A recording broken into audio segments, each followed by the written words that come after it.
일상의 분주함 속에서 우리는 한 번이라도 발걸음을 멈추고 스스로에게 물어본 적이 있을까? 도대체 무엇을 쫓고 있는가? 세속적인 명예와 부를 추구하기 위해서인가?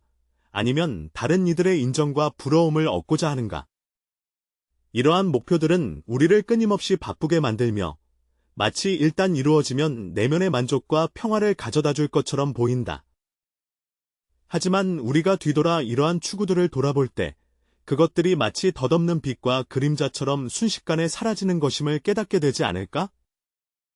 불교는 우리에게 외적인 것들에 대한 추구가 모두 한때 스쳐 지나가는 구름과 연기와 같으며 그것들이 우리의 내면이 진정으로 필요로 하는 것이 아님을 가르쳐줍니다.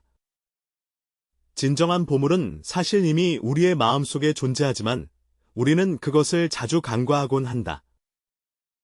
불법의 지혜란 바로 우리를 내면으로 인도하여 그곳에서 내재된 평화와 지혜를 발견하게 하는 것이며 외부에서 평생의 만족을 무조건적으로 찾는 것이 아니다. 부처님께서 한때 무상정각이 무엇인가에 대해 질문을 받으셨는데 이 질문은 무수한 수행자들의 마음속 의문을 반영합니다. 우리는 깨달음이나 진리를 추구하기 위해 많은 노력을 기울였지만 진정한 깨달음이란 무엇일까요? 그것은 손에 닿지 않는 경지일까요? 아니면 일상에 스며들 수 있는 깊은 체험일까요? 부처님의 답은 바로 마음의 문을 여는 열쇠로 수많은 사람들이 갑작스레 깨달아 인생의 진정한 의미를 깨우치게 합니다. 어느 날 저녁, 고요한 대나무 숲의 경사회 내에서 부처님께서 보리수 아래에 앉아 하시어 온몸에서 부드러운 빛을 발하시니 마치 한바람의 달이 세상의 어둠을 밝히는 것 같았다. 이때 문수보살이 천천히 앞으로 걸어나와 합장하며 공경스럽게 조심스레 물었다. 세존이시여, 무상정각이란 무엇입니까? 그의 목소리는 크지 않았으나 명료하고 힘차게 참석한 모든 제자들의 귀에 들려왔다. 이것은 그의 의문일 뿐만 아니라 모든 수행자들이 평생을 다해 탐구하는 궁극적인 문제이기도 하다. 무상정각이란 무엇인가? 깨달음이 궁극적으로 의미하는 바는 무엇인가? 그것은 높고 깊은 신비로운 경지인가? 아니면 손에 닿는 생활의 지혜인가? 부처님은 즉시 대답하지 않고 부드럽고 깊은 눈빛으로 살짝 미소 지으셨다. 그는 천천히 사람들을 둘러보며 마치 모든 이가 이 문제를 깊이 생각하고 자신의 내면에서 답을 찾기를 바라는 듯했다. 잠시 후 그는 반문했다. 문수여, 깨달음이란 무엇이라고 생각하느냐? 문수보살은 잠시 묵상한 후 대답했다. 깨달음이란 모든 사물의 본질을 통찰하고 생사윤회의 고리를 초월한 경지이어야 한다고. 부처님께서 살며시 고개를 끄덕이시며 마치 인정하시는 듯하였으나 동시에 더 깊은 이해를 기다리시는 듯하였다. 그의 시선은 다른 제자 아난에게 머물렀다. 아난, 당신은 중생들이 왜 괴로움에 깊이 빠져 헤어나기 어려운지 생각합니까? 부처님께서 물으시니 아난이 잠시 생각한 후 공손히 대답했습니다. 세존이시여, 중생들은 무명으로 인해 괴로움이 생기고 집착으로 인해 구속받습니다. 부처님께서 미소를 지으며 계속 질문하셨다. 그러면 무명이란 무엇인가? 아난은 잠시 생각에 잠겼다가 대답하였다. 무명이란 진리를 모르는 것이며 실상에 대한 혼란이다. 잘 말씀하셨습니다. 부처님께서 고개를 끄덕이셨습니다. 무명이 마치 한 겹의 안개와 같아 중생들의 두 눈을 가리고 그들로 하여금 세상의 진실한 본질을 깨닫지 못하게 합니다. 그는 천천히 손을 들어 한 차례 걷어내는 동작을 하였다. 마치 이 무형의 안개를 걷어내려는 듯했고 수행이란 바로 이 안개를 걷어내어 지혜의 빛으로 앞길을 환히 비추는 것이다. 이 말씀을 들은 문수보살은 두 손을 모으고 정중히 여주었다. 석존이시여, 무명이 중생 고통의 뿌리라면 수행자는 어떻게 무명을 깨뜨려 바른 깨달음을 얻을 수 있겠습니까? 부처님께서는 여전히 직접적으로 대답하지 않으시고 시선을 멀지 않은 곳에서 천천히 흐르는 작은 시내로 돌리셨다. 계곡 물은 맑고 청명하여 푸른 하늘과 초록 잎이 비치지만 한 줄기의 산들바람이 불어오면 수면에 잔물이 일어나 거울 같은 반영이 금세 산산조각 나고 흐릿해진다. 부처님께서 부드럽게 말씀하시길 중생의 마음은 이 시냇물과 같아 본래 맑고 투명해야 마땅하나 집착과 망념, 번뇌로 인해 마치 던져진 돌이 여러 겹의 물결을 일으켜 물결 위가 다시 평온하지 않게 된다. 이 말씀을 듣고 잠시 생각에 잠겨 물었다. 석존의 뜻은 우리가 마음속에 돌을 던지는 행위를 멈추어야 한다는 것인가? 부처님께서 미소 지으며 말씀하셨다. 바로 그렇다. 하지만 더 중요한 것은 이미 던져진 돌이 가라앉도록 배우고 마음이 본래의 평정을 회복하도록 하는 것이다. 여러 제자들은 말씀을 듣고 저마다 깊은 생각에 잠겼다. 잠시 후 한 젊은 제자가 침묵을 깨고 의아한 표정으로 물었다. 그렇다면 아무 생각도 하지 않고 아무것도 하지 않는다는 말인가요? 부처님께서는 웃으며 고개를 저으셨다. 아니다. 생각하지 않고 행동하지 않는 것 자체도 집착이다. 진정한 수행은 생각을 억누르는 것이 아니라 생각이 일어날 때 그것에 이끌리거나 좌우되지 않는 것이다. 이때 수다라는 이름의 수행자가 나서서 얼굴에 약간의 당혹스러움을 띠고 있었다. 그가 부처님께 절을 한 후 말하였다. 세존이시여, 저는 매일 정진하여 참선을 깊이 수행하고 있습니다. 그런데 왜 아직도 마음이 번뇌로 가득 차서 진정한 해탈을 얻지 못하는지 모르겠습니다. 부처님은 조용히 수다의 말씀을 들으시며 눈길은 온화했으나 급하게 대답하지 않으시고 곁에 있던 등잔 하나를 조심스레 들어 수다에게 건네주셨다. 기름 등불의 빛은 햇빛 아래서 약해 보이지만 그 불빛은 늘 흔들림 없이 확고하여 주변의 작은 공간을 비추고 있다. 그가 이 등불을 들고 저 앞 산속 동굴로 가서 살펴보라 하셨다. 부처님의 목소리는 평화롭고 차분하여 마치 평범한 명령인 듯했으나 그 속에는 거대한 지혜가 스며 있었다. 수달은 잠시 멈칫하며 부처님의 뜻을 이해하지 못했지만 여전히 공경하는 마음으로 등불을 받아 산굴로 천천히 걸어갔다. 동굴은 깊고 어두워 입구에선 한 줄기 빛조차 들어오지 않는다. 수달은 등불에 불을 붙였다. 산속 동굴에 들어서자마자 주변이 환하게 빛났다. 등불빛이 바위와 흙을 비추었고 동굴 벽에는 작은 벌레들이 기어가는 모습이 희미하게 보였다. 수달은 조용히 이 모든 것을 관찰하며 마치 이 장면들 속에서 부처님의 가르침을 찾으려는 듯했다. 몇 분 후, 그는 다시 부처님 앞에 돌아와 두 손으로 등불을 받들고 얼굴에는 의심과 기대가 가득했다. 석존이여, 나는 동굴 안의 바위와 흙, 그리고 몇 마리 작은 벌레들을 보았습니다. 동굴 안에는 다른 특별한 점이 없습니다. 그는 잠시 멈추며 자신이 그 깊은 뜻을 온전히 깨닫지 못한 것 같다고 느꼈다. 부처님은 미소를 지으며 눈빛은 여전히 부드러웠다. 그 어둠은 어디에 있었는가? 수다는 잠시 멈칫하다가 곧 반응하며 문득 깨달음을 얻었고 어둠은 사라졌다. 내가 등이 켜졌기 때문에 어둠은 자연스럽게 사라진다. 부처님은 살며시 고개를 끄덕이며 말씀하셨다. 바로 그렇다. 어둠은 진실로 존재하는 것이 아니라 빛이 결여된 것일 뿐이다. 당신이 마음속의 등불을 밝히기만 하면 어둠은 자연스럽게 사라질 것입니다. 수다의 마음은 즉시 맑아졌고 그의 얼굴에는 마치 깨달음이 갑자기 명확해진 듯한 신비로운 표정이 떠올랐다. 석존이시여, 저는 이해했습니다. 어둠은 동굴 속에 있는 것이 아니라 빛이 부족하기 때문입니다. 마음속의 번뇌와 불안도 마찬가지로 그 본질은 전혀 존재하지 않으며 다만 마음속 지혜가 드러나지 않았기 때문에 번뇌가 마음을 차지하게 된 것이다. 부처님께서 흐뭇하게 고개를 끄덕이시며 내가 말한 마음속의 밝은 등불은 곧 깨달음임을 말씀하셨다. 모든 사람의 마음속에는 한 줄기 밝은 등불이 내재되어 있으나 무명에 의해 가려져 있을 뿐이다. 수행이란 이 밝은 등불을 깨끗이 닦아 다시 빛나게 하는 것이다. 이 순간 수단은 마치 마음이 밝아진 듯했으며 그의 번민과 불안은 점점 사라지고 내면은 깊은 평안으로 가득 찼다. 그는 수행의 진정한 목적이 외부의 괴로움과 싸우는 것이 아니라 깨달음과 놓아줌을 통해 내면의 빛이 자연스럽게 드러나게 하는 것임을 깨닫기 시작했다.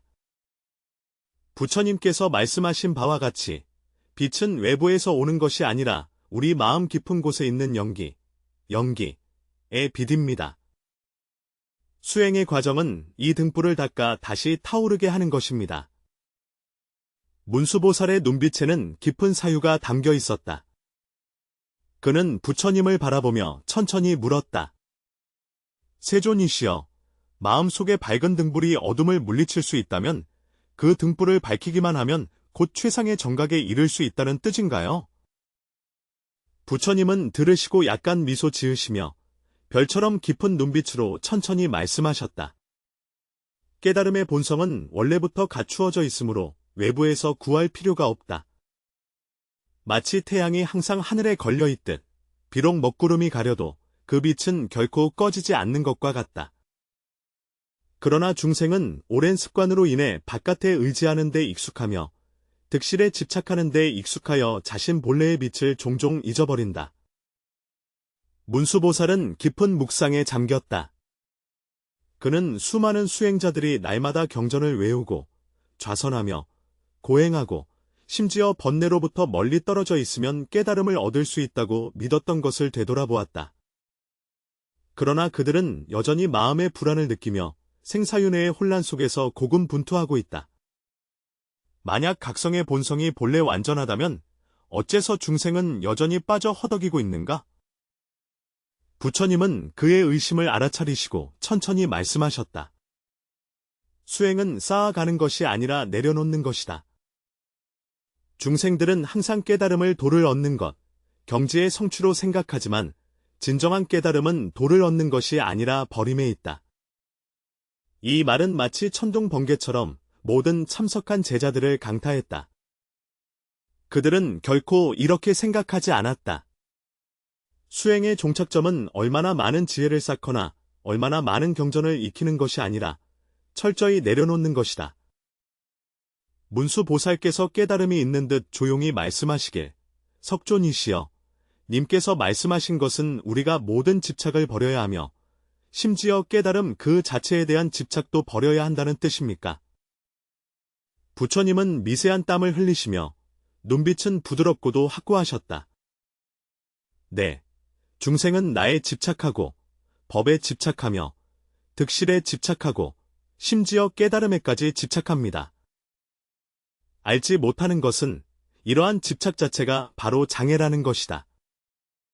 마치 누군가가 강을 건너기 위해 배를 만들었으나 강을 건넌 후에도 그 배를 놓지 않고 오히려 그것을 짊어지고 계속 나아가면서 배가 더 큰 안정과 가치를 가져다 준다고 생각하는 것과 같다.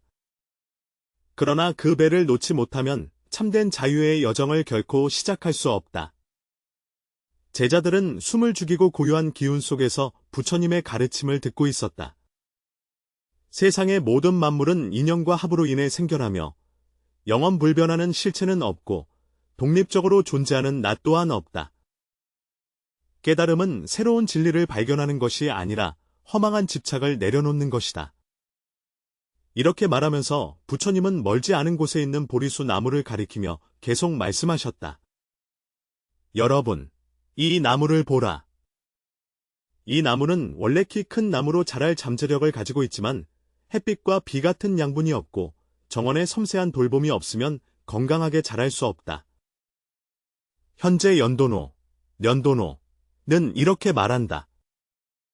붓다의 뜻은 수행이 마치 햇빛과 비 이슬과 같아서 우리 안에 본래부터 깨어있는 깨달음을 일깨워준다는 것이다.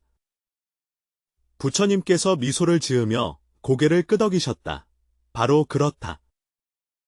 수행은 무언가를 창조하는 것이 아니라 장애를 제거하여 본래 지니고 있는 깨달음의 성품이 자연스럽게 드러나도록 하는 것이다. 이때 수다는 다시 부처님 앞에 다가가 눈에 여전히 약간의 의문을 담고 공손히 물었다. 세존이시여, 저는 점점 깨닫고 있습니다. 깨달음은 애착을 내려놓는 것임을.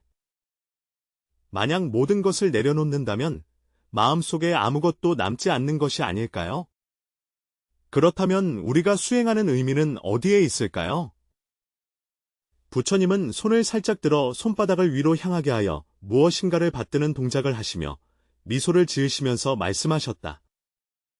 수다야, 만약 내가 손 안에 돌 하나를 꽉 쥐고 있는데 빛나는 진주 하나를 집으려 한다면 어려움을 느끼지 않겠느냐?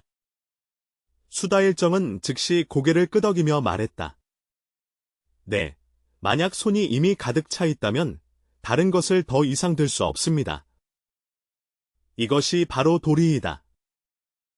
부처님께서 천천히 말씀하시길, 중생들의 마음은 마치 돌을 꽉 쥔 손과 같아 집착과 분별, 욕망과 두려움으로 가득 차 있다고 하셨다.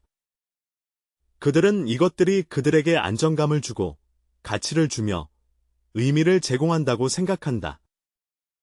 그러나 그들이 손에 꼭 쥐고 있는 것을 기꺼이 놓을 때에야 비로소 내면의 보물을 진정으로 만질 수 있다. 수다는 자신의 두 손을 똑바로 바라보며 마치 이제야 깨달은 듯했다. 자신이 줄곧 무언가를 붙잡으려 애썼지만 진정한 깨달음은 꼭 쥐는 것이 아니라 놓아주는 것임을 생각하지 못했음을. 부처님께서는 마지막으로 이렇게 정리하셨다. 진정한 깨달음은 얻는 것이 아니라 버리는 것이다.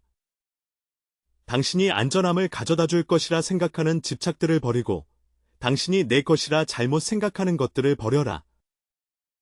완전히 내려놓았을 때 당신은 결코 잃은 것이 없음을 깨닫게 됩니다. 부처님의 말씀은 깊은 울림처럼 모든 제자의 마음속에 오래도록 메아리칩니다. 그들은 조용히 서서 마음속에 의문과 생각이 가득했다. 문수보살은 고개를 숙이고 깊이 사색하며 마음속에 수많은 생각이 일었다. 그는 이미 깨달음의 일부 진리를 이해했지만 여전히 극복하기 어려운 장애물이 있다고 느낀다. 그는 머리를 들고 지혜의 빛이 반짝이는 눈으로 부처님께 질문을 드렸다. 석존이시여, 당신께서는 버림이 깨달음으로 가는 열쇠라고 말씀하셨습니다. 그렇다면 우리는 도대체 무엇을 버려야 할까요? 평생 수행하는 것은 다 진리를 추구하기 위한 것이 아니겠습니까? 그렇다면 어떻게 진리 그 자체인 법을 버릴 수 있겠습니까? 부처님은 문수보살을 조용히 바라보시며 미소를 지으셨고 그 눈에는 깊은 뜻이 비쳤습니다. 그는 이 문제가 수행의 근본에 닿아 있음을 알았다. 법을 버리는 문제야말로 모든 수행자가 궁극적 깨달음에 이르기 전에 반드시 맞서야 할 과제이다. 부처님의 오나경에서는 여러분이 법을 깨달음으로 가는 길로 여기고 그것이 궁극적인 진리를 향해 안내한다고 생각하지만 만약 법에 집착한다면 결코 법의 본질에 다다를 수 없다고 말합니다. 제자들은 일제히 고개를 숙였고 다소 이해하지 못하는 표정이었다. 부처님께서 그 모습을 보시고 살짝 고개를 끄덕이신 후 천천히 말씀을 이으셨다. 여러분은 물속에 비친 그림자를 본 적이 있습니까? 물이 고요할 때는 그 그림자가 선명하게 보이지만 물결이 일면 그림자는 흐릿해지고 알아보기 어려워집니다. 법은 물 위에 비친 그림자와 같아서 본래 중생을 구제하고 미타의 광명을 인도하기 위함이다. 그러나 법에 지나치게 집착하고 수행의 형식에 집착할 때 마치 물결에 의해 수면이 흐려져 그 속에 비친 진실을 볼 수 없는 것과 같다. 법과 깨달음은 본래 둘이 없다. 진정한 깨달음이란 법의 형상을 잡는 것이 아니라 법의 지도를 통해 모든 형상에 대한 집착을 내려놓는 것이다. 문수보살은 들은 후 마음속에 마치 한 줄기 바람이 스쳐 지나간 듯 갑자기 환해졌다. 그는 갑자기 깨달았다. 자신은 오랫동안 수행이 법을 추구하는 것이라고 믿어왔지만 진정한 깨달음은 법에 집착하는 데 있지 않고 법 자체를 초월하며 모든 형식적인 집착을 초월하는 데 있다는 것을 간과했다는 것을. 석존께서 미륵보살이 갑자기 깨달음을 얻어 물었다. 그렇다면 제 집착은 어떻게 내려놓아야 합니까? 부처님께서는 미소를 지으며 고개를 끄덕이셨다.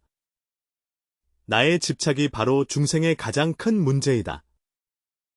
여러분은 항상 자신이 독립적인 존재라고 생각하며 모든 행동을 내가 한다는 관점에서만 생각합니다.